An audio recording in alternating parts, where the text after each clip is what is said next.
कराची वाले एहतियात करें, कोरोना वायरस हद से ज्यादा बढ़ रहा है। सूरत हाल इंतहाई खतरनाक। कोरोना टास्क फोर्स इजलास में ब्रीफिंग। सिर्फ जुलाई में सूबे में 362 अफराद इंतकाल कर चुके। कराची में कोरोना केसेस की शरह 26% हो गई।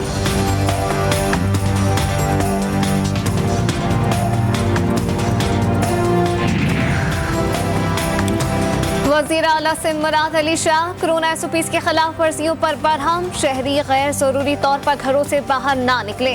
आईजी सिंध और कमिश्नर कराची शाम 6 बजे के बाद मुकम्मल आमदोरफ्त पर पाबंदी लगाएं। मुझे पता चला है कि ट्यूशन सेंटर्स चल रहे हैं, इनको फौरी तौर पर बंद कराया जाए। सूरत हाल बेहतर ना हुई तो मजीद इक़दाम करेंगे।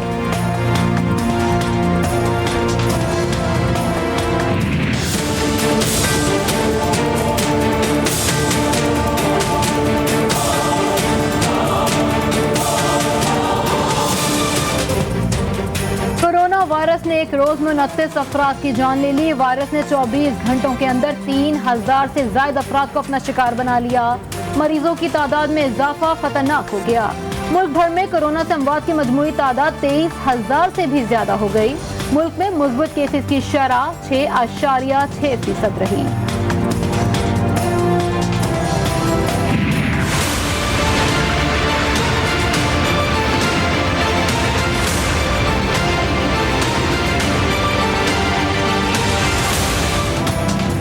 कराची में भारतीय कोरोना ने शहर में पंजे गाड़ लिए। कोरोना वायरस से बचने के लिए कराची में स्मार्ट लॉकडाउन पर अमल शुरू हो गया। आवाम को खतरनाक वायरस से बचाने के लिए बाजार और दुकानें 6 बजे बंद करा दी जाएंगी। इज्तिमा, शादी और दीगर तकरीबात पर भी मुकम्मल पाबंदी आए। होटलों से खाना सिर्फ पार्सल करवाया जा सकेगा। इंडोर और आउटडोर डाइनिंग खत्म।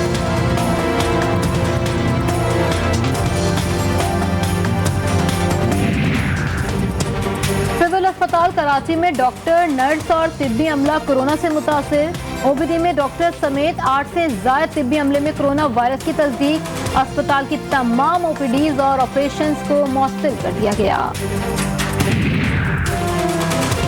चीन से कोरोना वैक्सीन की 42 लाख डोज आज पाकिस्तान पहुंचेंगी। चीन से 30 lakh Sinovac, 12 lakh Sinopharm dose लाई जाएंगी। पाकिस्तान ने साइनोवैक साइनोफॉर्म वैक्सीन चीनी कंपनी से खरीदी है। सऊदी वजीर खारजा फैसल बिन फरहान एक रोजा दौरे पर इस्लामाबाद पहुंच गए। फैसल बिन फरहान की वजीर खारजा शाह महमूद कुरैशी से दफ्तर खारजा में मुलाकात। शहजादा फैसल बिन फरहान वजीर आजम, सदर मुमलिकत समेत आला हुक्काम से बाहमी दिलचस्पी के उमूर पर मुलाकात करेंगे।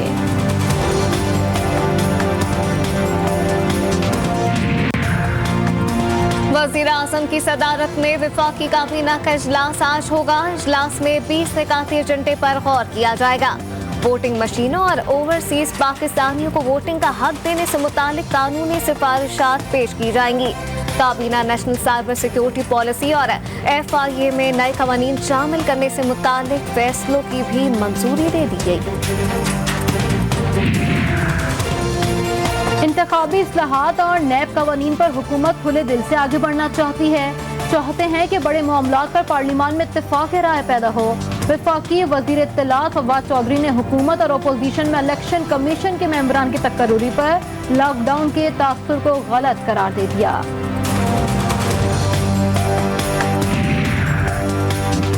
आजाद कश्मीर में इलेक्शन क्यों हारे, पार्टी कारकर्दगी पर मुस्लिम लीग नून का इजलास आज इस्लामाबाद में होगा। एहसन इकबाल और मरियम औरंगजेब समेत दीगर रहनुमाओं की शिरकत का इम्कान। मरियम नवाज आइंदा के सियासी लाहे-अमल पर पार्टी रहनुमाओं से मुशावरत करेंगी।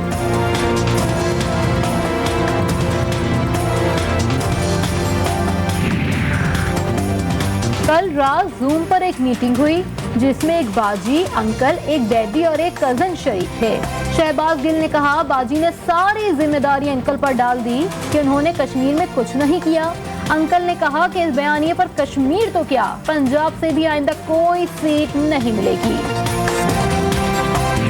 रेस्टोरेंट बंद करके दुकानें बंद करने से एहतियात हो रही है और कोई कोरोना जो है वो कोई टाइमिंग से आ रहा है कि भाई इस टाइम पे आएगा, इस टाइम से नहीं आएगा। अजीब सी बात है, समझ से बालातर बात है। बाकायदा प्लानिंग के साथ कराची को तबाह किया जा रहा है। हम सिंध हुकूमत की ज्यादतियों को बर्दाश्त नहीं करेंगे, चेयरमैन पीएसपी मुस्तफा कमाल कहते हैं। लोगों ने दुकानें खोली तो कोरोना के बहाने बंद करा दी गई। क्या कोरोना वक्त देख कर आता है?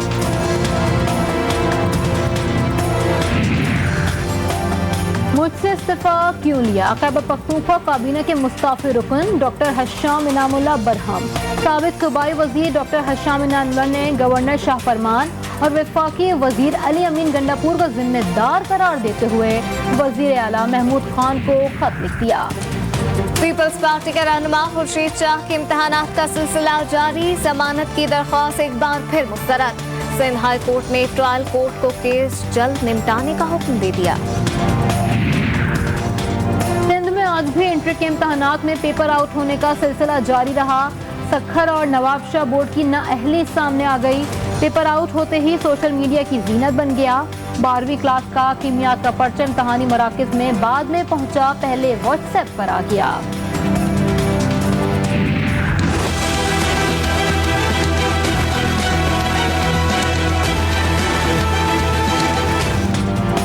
अफगान सूरत हाल में पाक अमरीका ताल्लुकात में अहम मोड़, कौमी सलामती के मुशीर मुईद यूसुफ का अचानक अमरीका जाने का ऐलान। बुध को उड़ान भरेंगे, इंतहाई अहम मामलात पर अहम मुलाकातें तय पा गईं। DGISI lieutenant general Faiz Hamid भी अमरीका रवाना होंगे।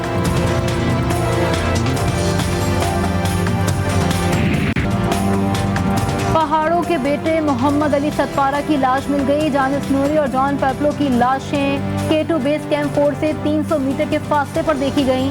वजीर इत्तलात गिलगित बल्तिस्तान फताहुल्लाह खान ने तस्दीक कर दी। बेटे साजिद सतपारा ने सुबह तक रेस्क्यू मिशन के जरिए लाशें निकालने की तस्दीक कर दी।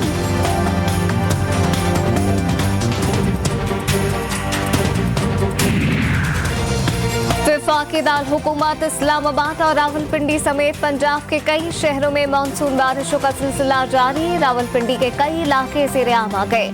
फोर्ट अब्बास में भी कई घंटे से बारिश जारी। कम उम्र तरीन कोहपैमा शहरोज काशिफ ने K2 सर कर लिया। शहरोज काशिफ ने ट्वीट के जरिए चोटी सर करने की तस्दीक कर दी। गिलगित बल्तिस्तान के इलाके होशे से ताल्लुक रखने वाले 4 अरकान की टीम ने आज सुबह K2 की चोटी सर की। कैप्टन मोहम्मद सरवर शहीद का 73वां यौम शहादत। पहला निशान हैदर पाने वाले बहादुर बेटे को कौम और पाक फौज का सलाम। कैप्टन सरवर शहीद ने 1948 में कश्मीर की जंग में जुर्रत और बहादुरी की दास्तान रकम की। DGISPR major general Babar Iftikhar कहते हैं, कैप्टन सरवर की हुब्बुल वतनी हमेशा याद रखी जाएगी। लबनान में सियासी बहरान खत्म होने लगा। पार्लियामेंट इजलास में 73 वोट लेकर नजीब मिकाती के नए वजीर आजम बनने की राह हमवार। लबनान में ताकतवर हलकों ने नजीब मिकाती को सियासी और माशी बहरान के खात्मे का टास्क दे दिया।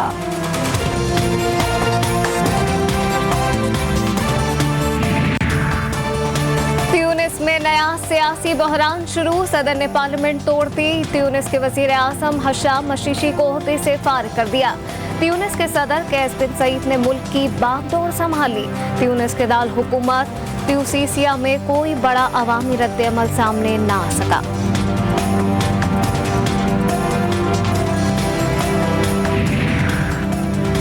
वेस्ट इंडीज के खिलाफ टेस्ट मैच की तैयारियां। टेस्ट स्क्वाड में शामिल 11 खिलाड़ी पाकिस्तान से वेस्ट इंडीज पहुंच गए।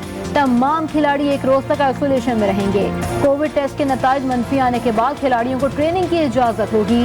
पाकिस्तान अपना पहला T20 28 जुलाई को खेलेगा। ग्रीन शर्ट T20 में वेस्ट इंडीज से टकराने को तैयार।